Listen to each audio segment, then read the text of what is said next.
Fighting the noxious weeds using the latest and greatest technology. Crew, let's ranch it up.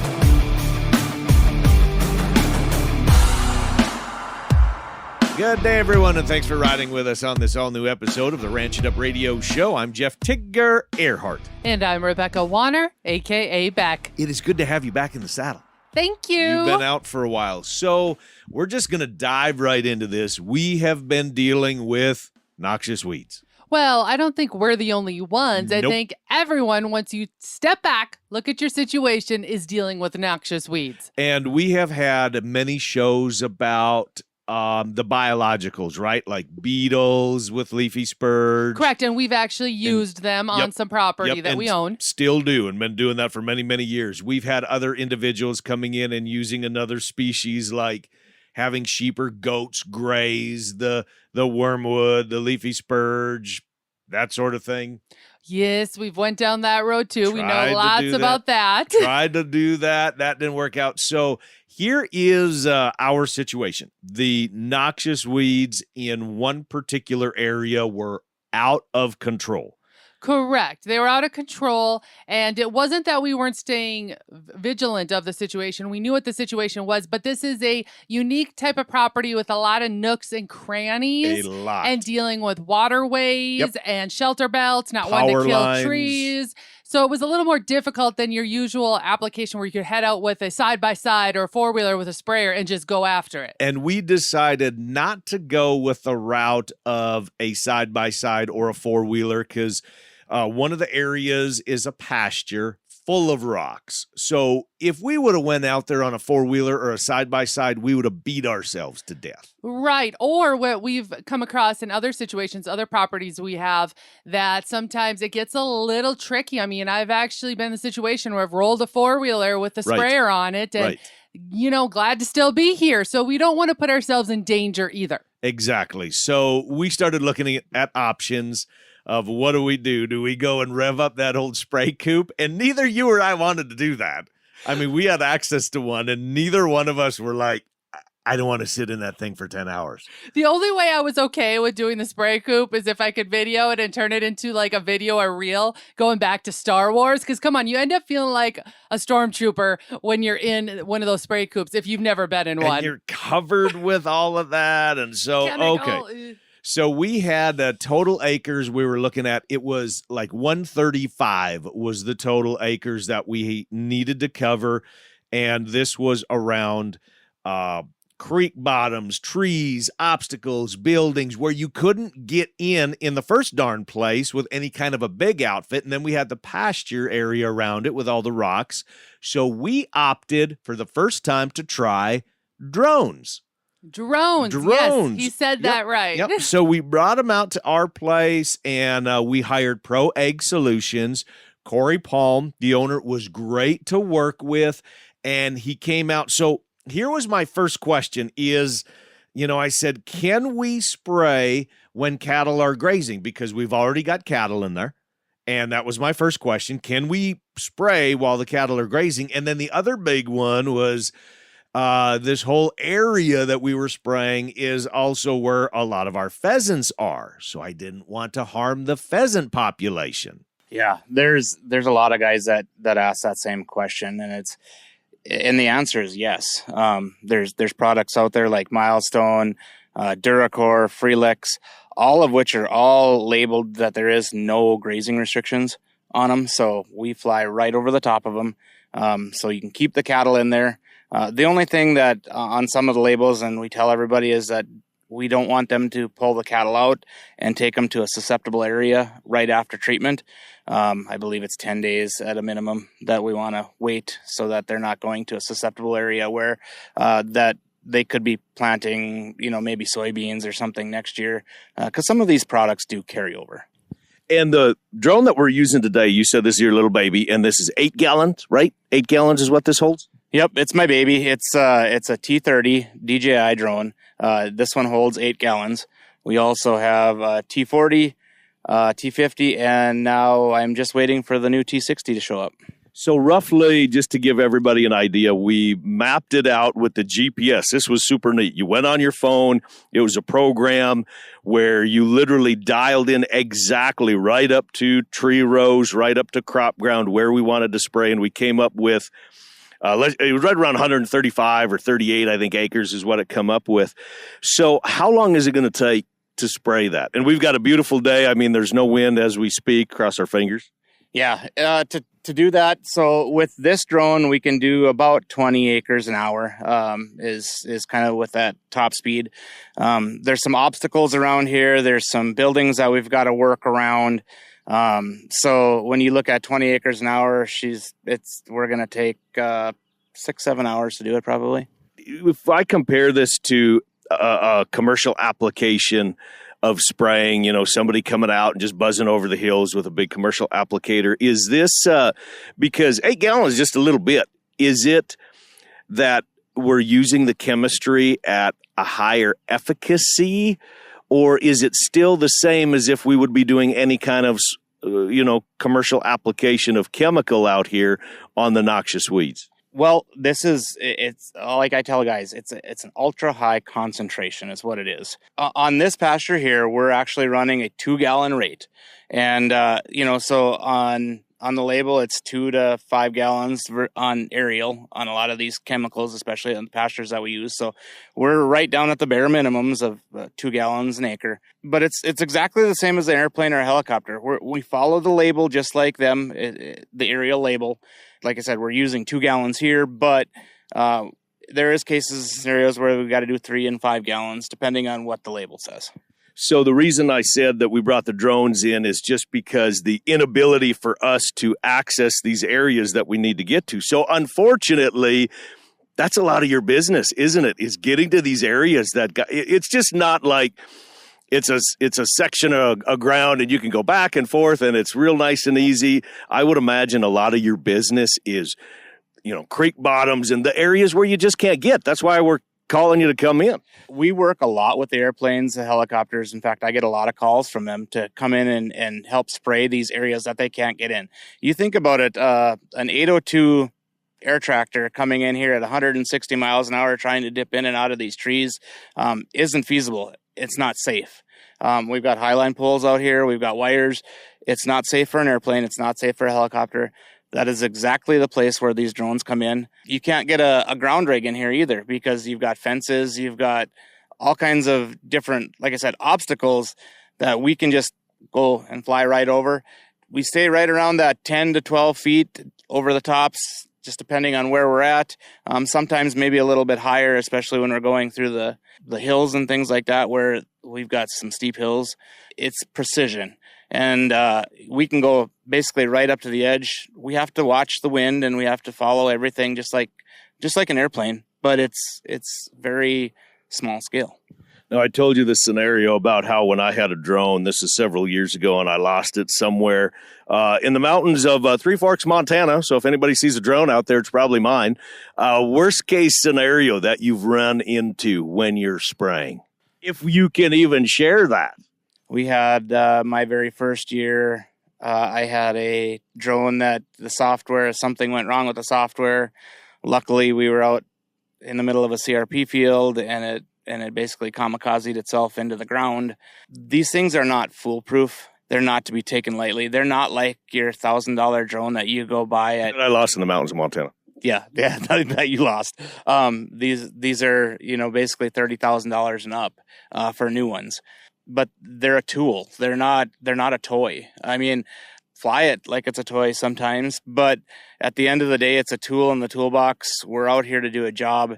Technology is absolutely taking over everything that we're doing. Has there been a pushback, or has it been more just curiosity of people calling and just asking you the same questions that I do? You probably field them over and over and over again, where people are just looking at their options of trying to bring somebody in. And I'm assuming nowadays there's a lot more acceptance of coming in with drones just because of the fact that we're out here and we can actually get to stuff. That's a great point to bring up, is the acceptance of it's getting to be more and more. When I first started, so we're going on year 4 now of full time. This is what our business is primarily.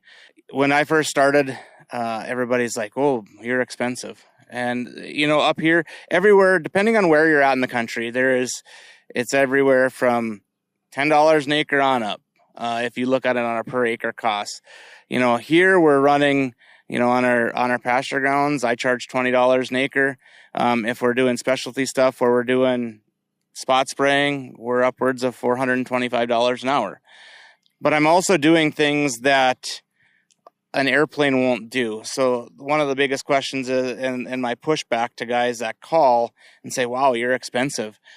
Well, go have an airplane do it or go have a helicopter do it, because guess what? They're not going to do it. You brought up something about spot spraying, and I wanted to ask you about that because that was my question too. And you pushed back on me pretty hard because I said, well, like everybody trying to save money here, and well, we've got this spot of weeds over here, and we've got this spot over here. And you actually recommended and said, you know what? If you've got a big patch over here, I guaranteed 10 feet away from it, you're going to have some more. That spot spraying is not the thing to do. Just absolutely cover everything to get the best kill on these noxious weeds is what we're dealing with today.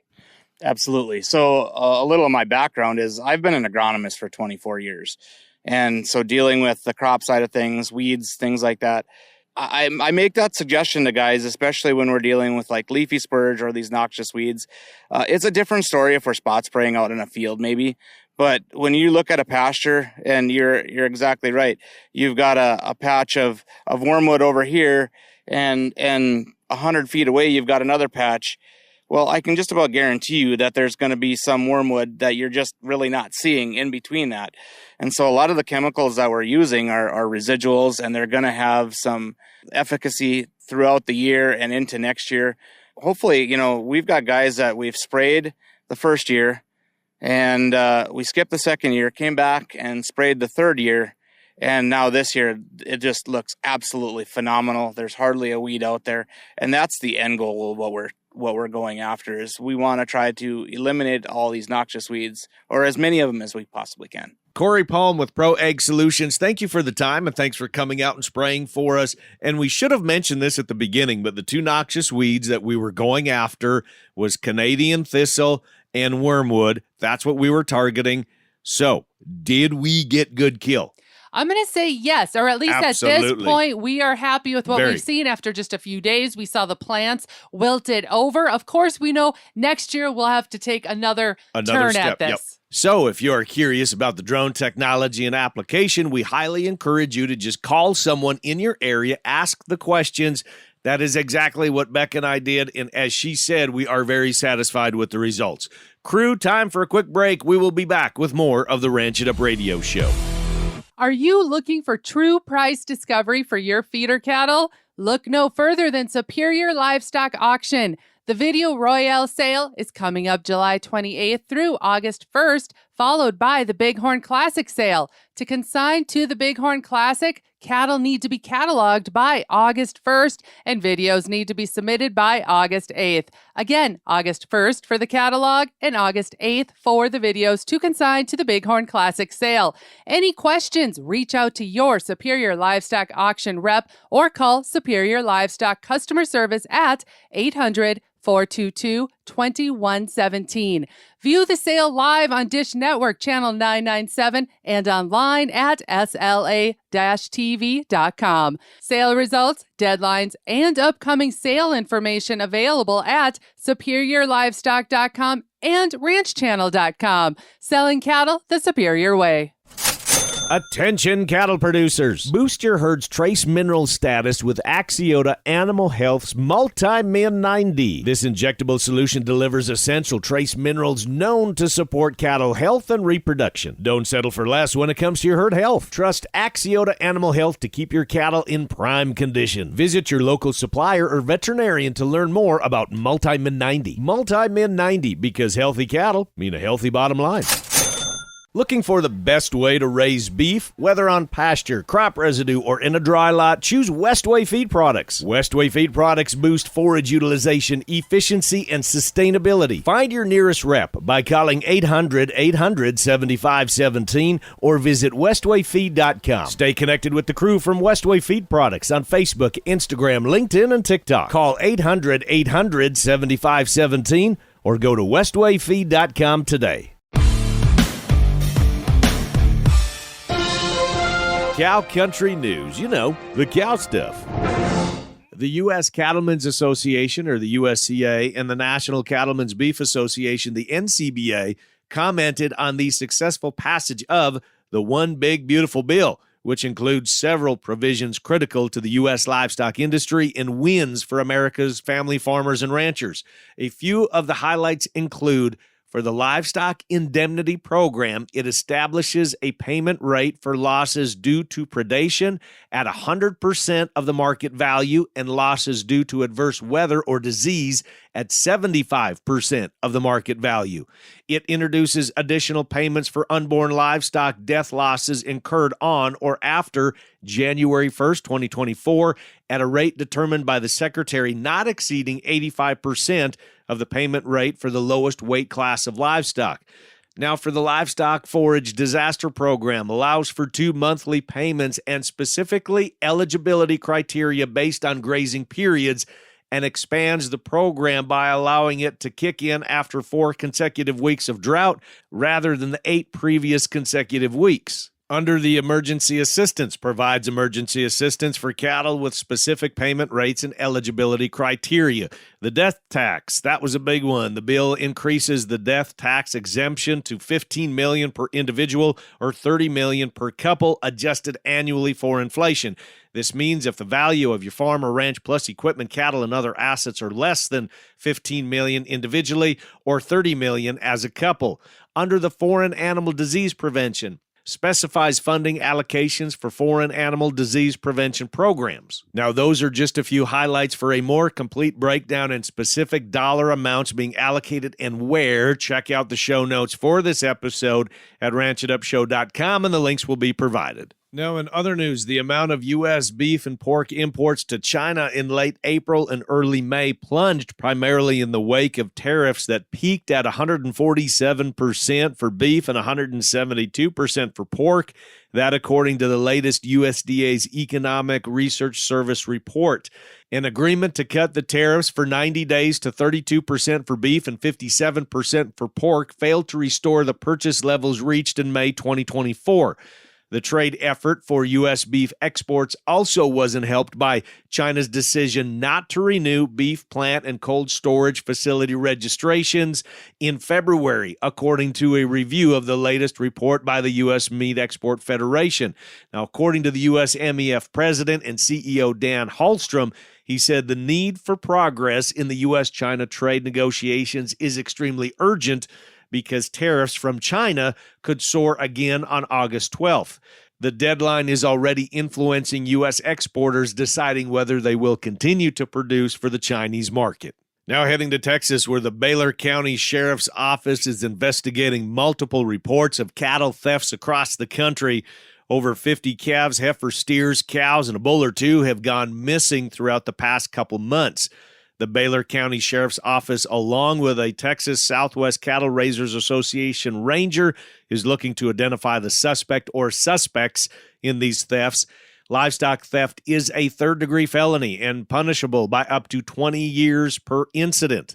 If you have any information on who could be behind these thefts, please call the anonymous tip line at 940-889-3333. That's 940-889-3333, or you could also message the Baylor County Sheriff's Office on Facebook. And who didn't enjoy a little rodeo action over the 4th of July holiday, unless you are from Snowmass Village, Colorado, where just hours before the rodeo performance, a black and white bull made a dash for freedom, disappearing into the shrubbery vegetation above the upscale horse ranch neighborhood in Snowmass Village, Colorado. That's where he remained for the next 5 days, eluding capture until he was eventually corralled just back on Sunday.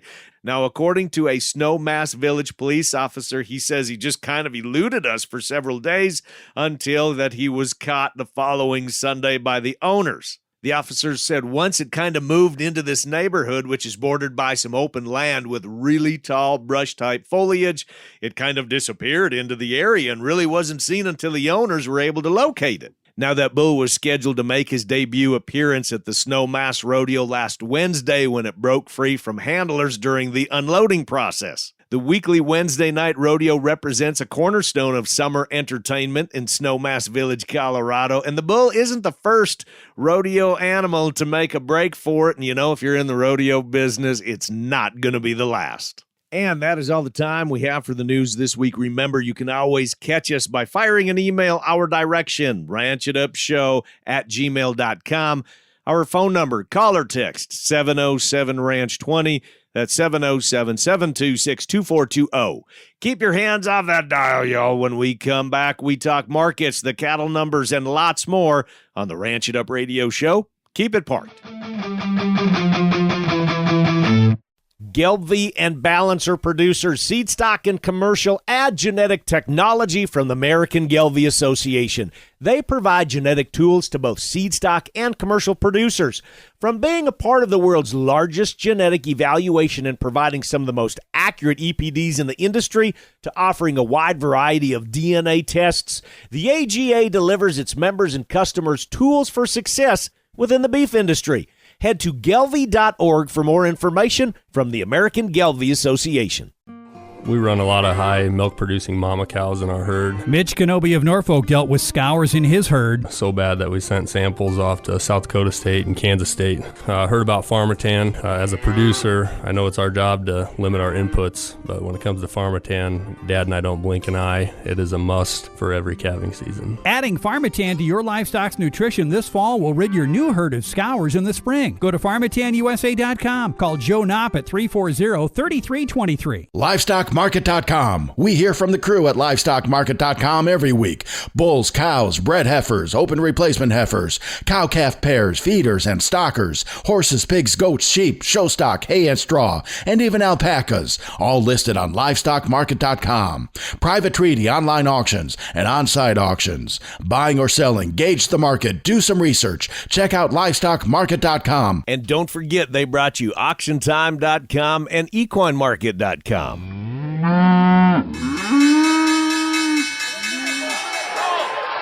Welcome back to the Ranch It Up Radio Show. That time in the program, we check in with Kirk Donsbach, StoneX Financial Incorporated. We recap the markets from last week, going through the numbers. Kirk, what do you got for us, buddy?